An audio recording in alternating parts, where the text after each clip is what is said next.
Hey, what's the matter, you? I am doing my topic today on faith.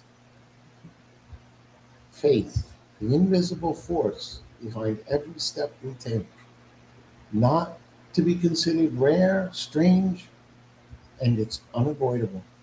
And it'll make more sense as we go forward. So first, we just want to distinguish what's the difference between trust and faith. So trust would be confidence that something or someone is reliable. Trust says, I believe the bridge can hold me. Faith is acting on that trust. Faith says, I step onto the bridge. So trust is belief in reliability, and faith is the reliance in action. Important to make that distinction. So the big idea is that everyone lives by faith every day. The question is not, do I have faith? The better question would be, what or whom is my faith in? Yeah, that makes sense. Everyday faith, we I don't know if go you ahead. want to discuss definitions here, though, but I never heard of it as that being the defining distinction. I would have said something like, trust is has to do with sort of evidence based. In other words, trust is built through evidence and that kind of thing, whereas faith is supposedly trust without evidence. Well, that's what you're defining as your faith. But faith, as I just described, would be that you're acting upon what you trust. I think Right. You're there's a, saying there's with a or distinction. without it. All I was getting at is it's a big difference if I had a structural engineer look at the bridge first and he says, yes, it's safe. And then I walk across it versus, You're still having faith that you're believing that person. There's been people that have looked at bridges and said it was safe, and things have still occurred over time. But my point is that nobody can account for all of the variables, and at some point there's a degree of faith when you act upon that with which you trust in. And like I'm saying here, like we drive through green lights because obviously we've agreed that laws are what predicate people's actions. We trust that those laws are in place, and so we have faith that everybody else is going to stop at the red as we proceed through the green. yeah, no, I understand. I'm not, all I'm asking is the definition of faith hinge more on the notion of acting on trust or on the notion of trust with or without evidence? Well, I think it's a really important distinction what you're bringing up, because even from a perspective of transcendence, I believe that there is a trust that's developed that then you have faith in. So when you're saying the absence of the things that you're seeing, I think we are redefining what I am claiming is faith. I am not saying that it is. Well, I go through this. I'll just keep going. Okay, Sure. it'll come more to light. And then obviously, taking medicine, boarding planes, using money, all of these things are quote unquote to some degree acts of faith, because all of them are predicated on some degree of trust that you trust that our money is going to stay, that it's the money that we borrow with, or that has a sense of value to. And obviously there are speculations associated with a global economy where our dollar is losing its trust and people are predicating their decision to potentially move away from using our money. But uh, so I think that this is important, what I am trying to bring to light, because I am trying to progress beyond what you're saying. It's literally why I am doing this, that I am trying to push it to a point that faith is trust in action. Faith is confidence strong enough to act on. Because a lot of people say they have faith, but they do not do anything. Is that really faith? If you're not doing something in respect to what you have trust in, is it really faith? Faith, that's why, and I'm not going to be starting to quote the Bible here or things like that, but there's this big discussion in the book of James that, they say, well, if I'll show you my faith by my actions, you can show me your faith by your words. There's a big distinction that I am trying to bring up here, and I think that that's the big issue I'm trying to bring on. So, and then we were just saying, you trust in the doctor, you take the medicine. Faith is not only what I say I believe, it is what I am willing to step into or onto. So at most everyday faith is based on evidence, experience, reliability, testimony, repeated trustworthiness. It is not supposed to be blind. Faith becomes dangerous when it refuses to examine what it is trusting in. Discernment is not the enemy. Go ahead. No, I was just going to give you a funny story in that Lynn has always said I have trust issues, which is probably true. And it's funny, a funny story relating to trust issues was we lost the ball one time, an inflatable ball in Loft's Pond. I don't know if you remember Loft's Pond. So I do remember. And I remember the incident you're about to talk about. Go ahead. Yeah. And Dad said, obviously me being the runt of the litter and being the smallest of the family, Dad's like, I'll just take your ankles. I'll lower you down. I'll lower you down. And you grab the ball. I'm like, no way. No way. I wouldn't let him do it. Now, of course, in hindsight, there is, he could have lifted me like I was nothing, like a feather. Didn't matter. I didn't want to trust that he wouldn't let me fall. So it was no way. I don't give a damn if you're the strongest man on the planet. I don't trust. Yeah. And I think I'm saying because you didn't trust him, you didn't have faith that he would not drop you. Yep. True statement. And I think that I'm trying to say that discernment is not the enemy of faith. It protects faith from being misplaced. I think I'm really trying to point out that faith is not blind. That is not what faith is, and I think it's a misnomer. It's an unfortunate misperception of what I believe faith should be. Faith always includes risk. We rarely have total certainty, but we still move forward because trust makes life possible. Certainty is not always possible. Action is still necessary. Faith shapes behavior. What we trust determines what we do. I trust the bridge, I cross it. I trust the person, I rely on them. I trust money, I chase security through it. I trust in a God, even if it's anybody's perspective of a God, I live differently because of that trust that I have in them. And I'm not even trying to say a Christian God. I believe this goes across to Islam, to Hinduism. I think that they live differently because of their faith in what they believe they trust. Belief becomes visible through action.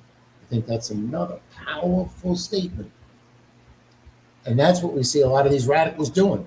I think that's through action that their belief becomes visible.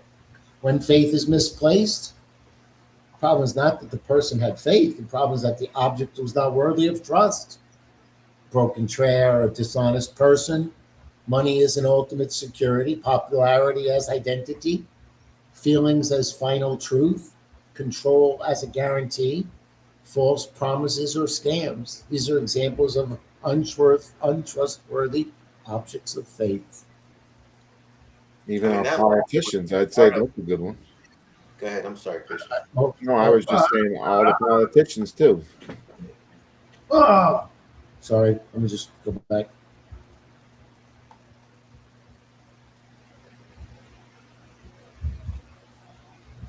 I agree. No, I know. What did he say? What did he say?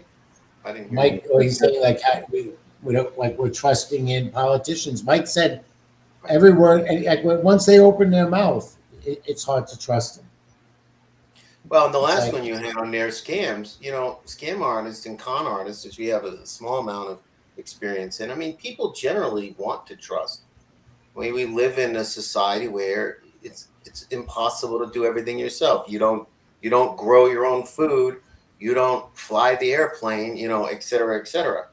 So as well as if you think about it, you know, it's hard to if you go into every interaction as if you're getting screwed, you have to be a curmudgeon, right? You have to be Scrooge. You have to be, um, a number of other mistrusting characters in literature.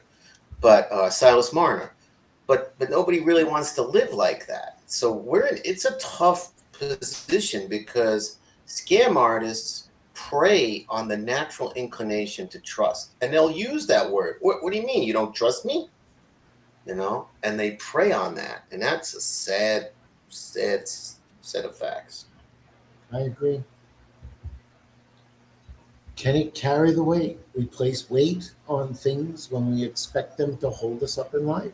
Some things are useful, but not ultimate. Money, success, approval, control, and feelings can help, but they cannot carry the deepest weight of what I would say is the human soul. Can it carry the weight? Can this thing truly support the trust, hope, identity, peace, and security I am placing in it?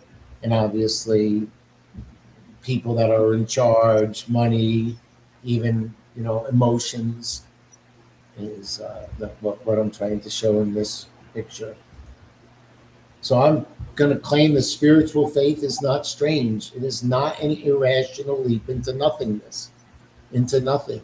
It is trust placed in what one believes is reliable. Now, I'm not saying everybody. I'm saying that this is what I believe it should be. That it's not something that should be irrational. It should be something that is tested, something that is tried, something that is your character is based on. Your actions are showing this, and it's like I'm mentioning here. Divine character, the things that make a person more than what we believe would be in contrast to human nature, not lust, greed. Let me get one over on my if I can get over on him. Teresa got taken for a vehicle. They saw her coming a mile away, and they screwed her. Man, did they screw her! Like, it's just unfortunate that we live in that type of a society. And then they look at her saying, well, you were the fool, you were the sucker. What were you thinking, that we should be fair? Life isn't fair. What are you kidding? You have to be up with your guard up on everything. It's like so unfortunate. It's unfortunate that that's the way we have to be in order to not get taken advantage of by others. Divine character, divine promises. And what I mean by that is morals, being honest, being trustworthy, saying what you do, doing what you say, having a character that you do your best every day because that's what you're supposed to do, because you're getting paid for it, that you don't take advantage of a situation, that you are honest because you've given back the wallet that had hundreds of dollars in it,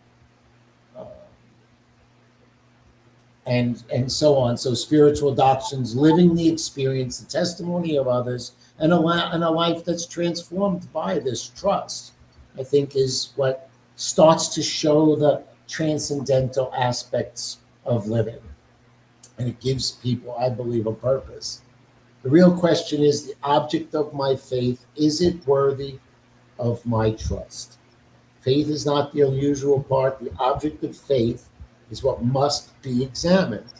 The issue is not whether we live by faith. The issue is whether our faith is placed in something trustworthy. Now, this is important. When trust breaks down, faith does not disappear. It gets redirected. We still live by faith, but we trust fewer shared things. Low trust leads to fear, cynicism, isolation, control, and self-protection. People begin placing faith in smaller things, money, tribes, politics, power, or themselves. The question becomes, what is still worthy of our trust? The loss of our spiritual nature. What happens when nothing is higher than the self? So transcendence means there is something above personal desire, comfort, power, and survival. Without it, truth can become preference, and morality can become convenience. Freedom can be reduced to doing what I want. Let everybody do what they think is right in their own eyes. And that's tough. People can become competitors instead of neighbors. A society without transcendence struggles to explain why the self should not become the center of everything. Human nature under pressure. The same gifts that build society can Wait, also damage. can you go back to the last one? So what Sure. about thought, and what do you think about, because I think the last slide does describe where we're at today in terms of, well, yeah, the last part. In other words, a society without transcendence. I would actually say that's exactly where we're at. The self You know, I mean, I just wonder, like, we had mentioned this before. Like, we're living in a world where, guess what? We have the best month of May on record for a very long time, but nobody heard about it because they ain't gonna give no clicks, man. We gotta have it hotter than hot. We gotta make it so that it's the worst of the worst, and we're not gonna show when it's the good of the good because it doesn't get anything for us. right. It's like those things that are saying, are more planes going down, or are more people just recording the fact the planes are going down? Or, you know what I mean? Like, is it just that there are more cameras out there, that it was still occurring, but now that there's more people paying attention, it seems like it's occurring more often. And Well, so I mean, let's just take a yeah. small poll. Would anybody here, would any of us actually say that we live in a society that doesn't put self above all else? Everything I see says we absolutely do. Well, We it's put what self it's above what everything sells. else. It's what makes money. So that's capitalism. Capitalism is to say that, is to sell that. So yes, because look, like I just came out with another watch, so I've got to make you want the new watch, even though the old watch is still. I mean, it's just built into our economic structure. Is it that, you know what I'm saying? So it's promoted. Um, I don't know if that makes a difference to the truth that yes, we've become more self-centered. I don't know if we've just been self-centered and they're just selling us more of that because they know that's what sells. So Well, I was trying to But the propose message is greed is good, and that you can have it all. That's the message. yeah. I mean, And that's then what. if you want to be the type of person that gives things or shares things with people, oh, you're demonized. You're a socialist. You're a hippie. You're a fucking whatever label they're gonna put on you to make you. Yeah, yeah. I don't think it's only capitalism, and there are some people who make fairly strong counterpoints, right? In fact, Ayn Rand has an entire book called "The Virtue of Selfishness." Um, they basically are trying to make the counterpoint that you don't owe anybody anything. It's the people who pull themselves up by the bootstraps. They're the people who matter. Blah blah blah. So I only bring it up to say that there are people who, because the selflessness is definitely a long-standing, spiritual concept: asceticism, selflessness, giving to others, etc. Um, and again, even our total liberal versus conservative debates right now, it always hampers on, well, you're not being compassionate enough. You should let as many illegal aliens that want to come in, or undocumented people that want to come in, let them come in. We'll deal with it. Whereas the other side will say, no, we can't just give everything to everybody. We don't have enough to go around, and how do you know you're getting good people in, blah, blah, blah. It's still that the compassion debate is still this same debate. What I'm saying is, I don't know if we've solved this. So my question would be, if we believe that society mostly is selfish for whatever reason, how does faith play into that? Okay, so faith plays into it because what I'm going on is that the first thing that you need to do is to develop a system that we can trust, that we can then act upon with the faith of the trust in that system. So, for example, I was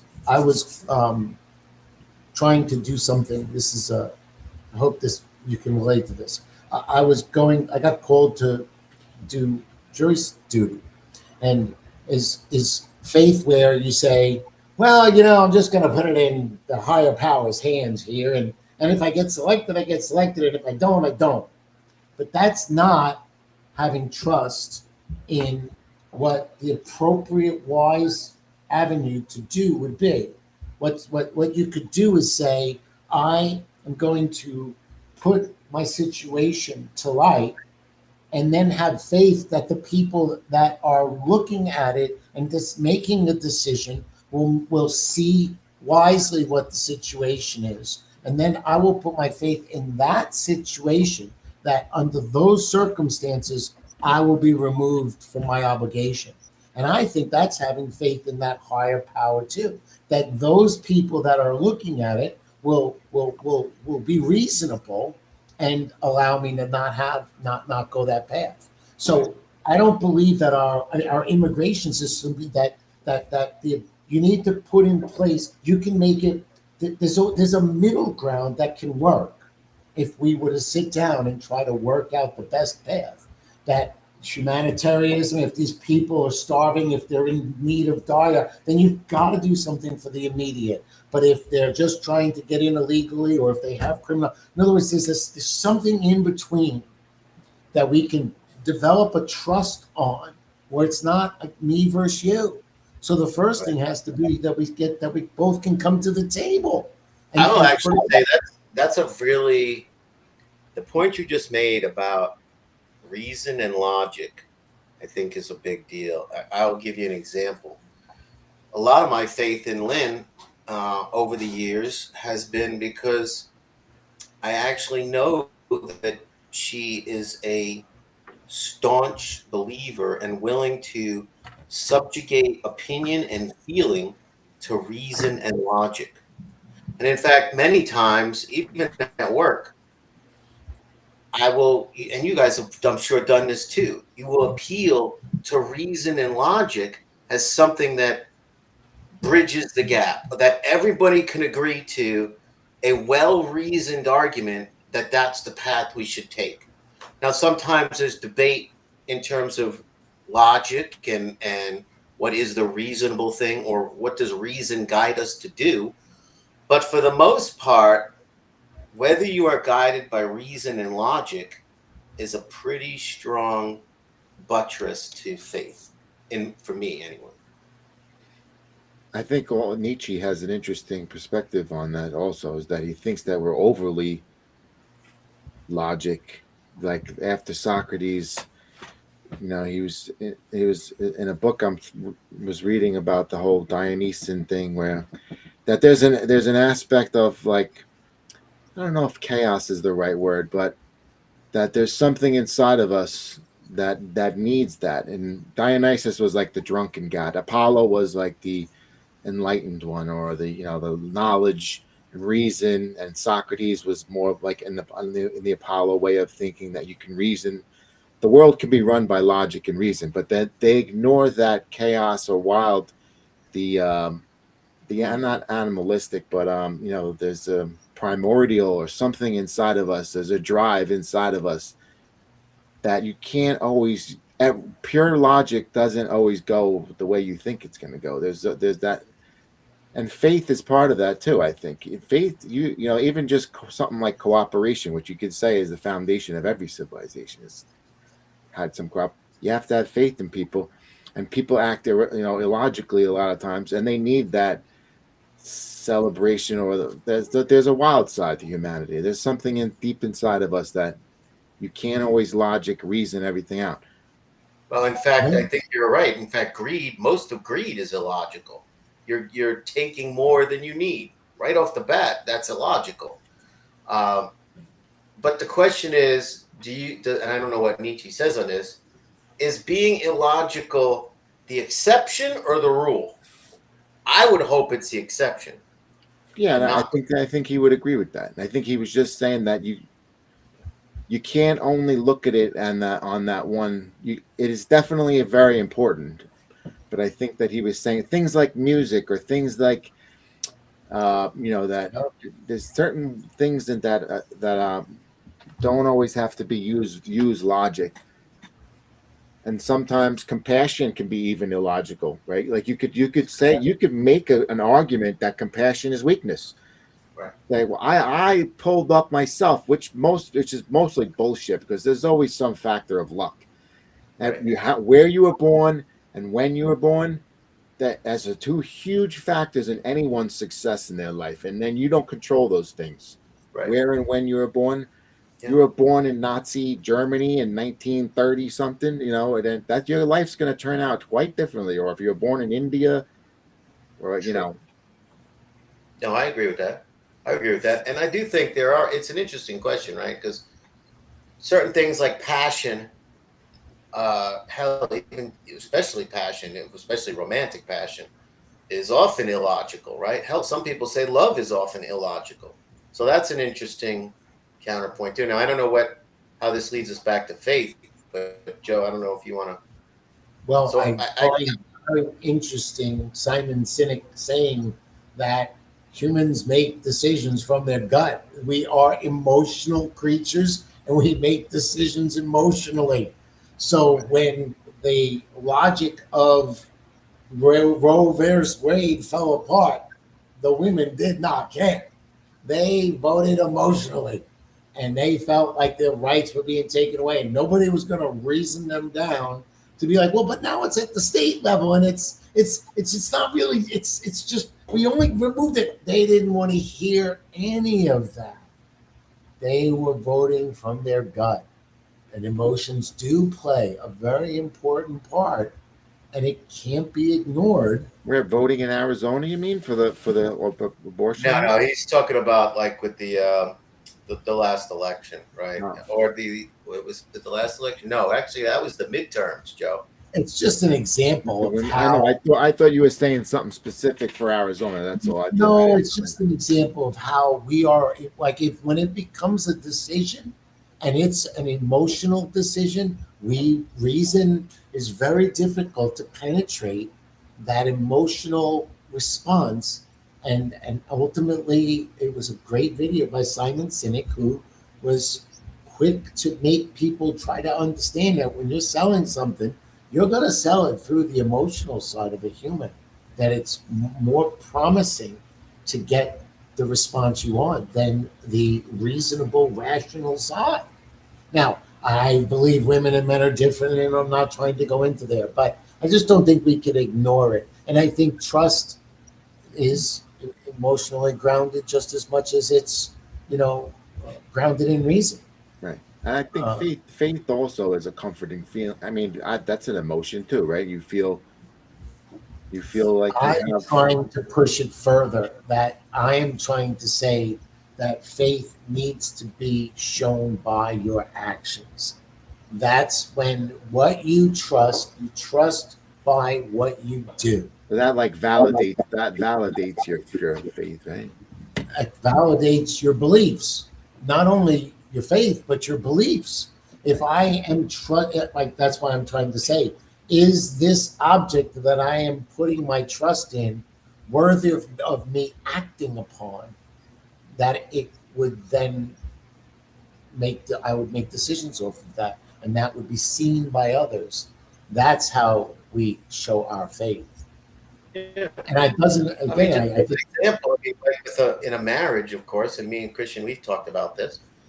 You have to have faith and trust in your partner. You have to have faith and trust, and what you work on constantly is that you are part of a single team, and your partner in that team You don't have to monitor her 24/7, or she doesn't have to monitor you 24/7, because you trust you are going for the same goals. And because you trust that you're going for the same goals, I don't have to watch you like a hawk. And I find interesting the fact that the same gifts that build society can also damage it. There's such a fine line between self protection and selfishness, ambition and greed. Success can become more important than the character. It's an interesting freedom can become I owe nothing to anyone. And so it's so interesting how it can easily become tipped by, the slightest misdirected trust. And I believe that low trust grows when people believe those in power are not acting for their common good.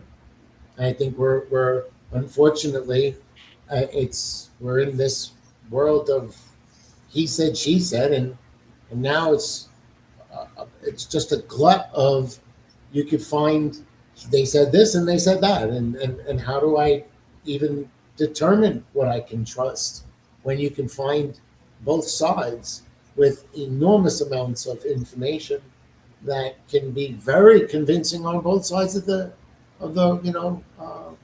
the both sides of the alley or both sides of the road. So it's I personally believe that we're coming to a crossroad. Faith still asks the same question: can carry the weight we place on it. So society can organize life, but it cannot save the human heart. Institutions can do good, but they are run by imperfect people. Money can provide comfort, but it can't provide ultimate peace. Self can be strong, but also fearful, limited, and flawed. Misplaced faith gives ultimate trust to something that cannot ultimately hold us. Rebuilding trust. Faith should lead us beyond suspicion into responsibility. Truth instead of manipulation. Humility instead of pride. Service instead of selfishness. Sacrifice instead of greed. Accountability instead of excuses. Forgiveness instead of permanent cynicism. A higher faith should make us more trustworthy people, because when you're doing these actions, there is a path out of where we currently are, and it's by our actions, not by our words. And that's what I'm bringing in this slide, that we don't have to be selfish. We can do service and help others. Uh, we can sacrifice instead of being greedy. And I don't even think it's like a significant sacrifice. I think that that it's, like we always say, start with your circle of influence. And so we all start with just the people that are closest to us, your children, your wife. That's where all of this needs to start.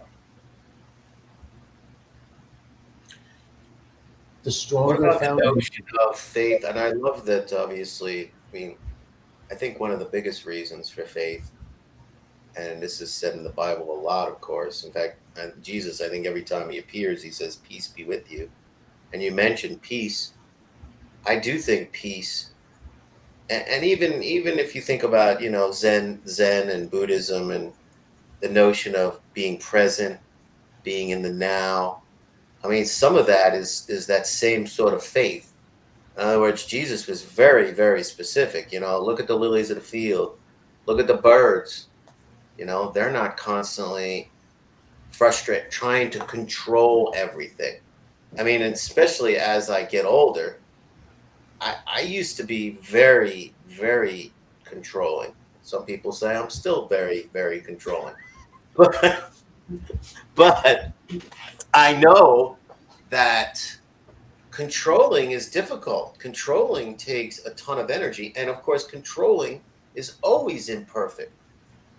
Think about that. Just have faith that, doing the right things, or being present, or not worrying about controlling everything so much, can still have it work out okay.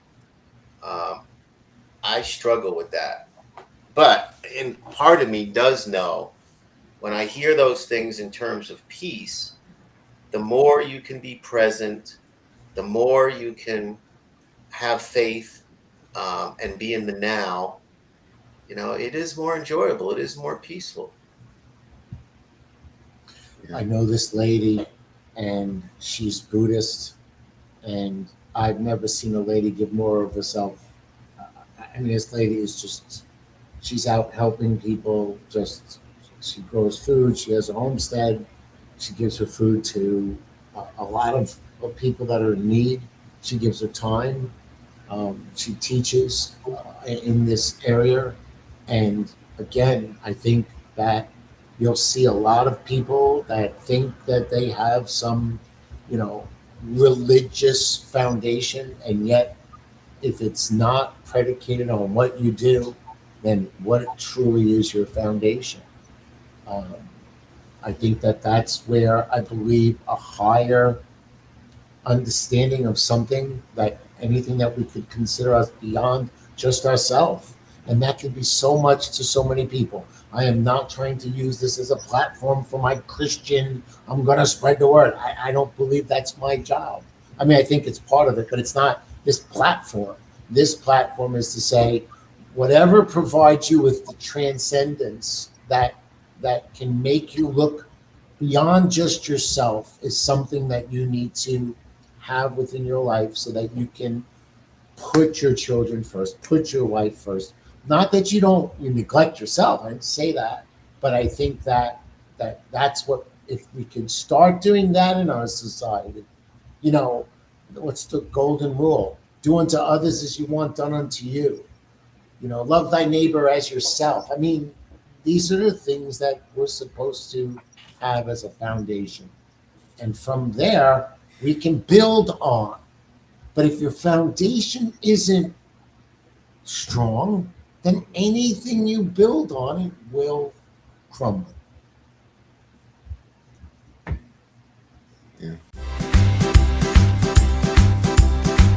Arrivederci.